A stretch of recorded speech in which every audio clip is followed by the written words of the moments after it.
Dahil pasakit lang pala ang naidulot ko sa aking paglalayo.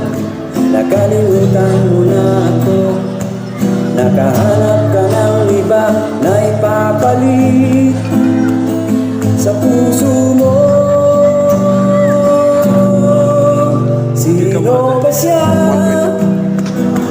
Bakit biglang nagbago ka? Sino ba siya? Bakit biglang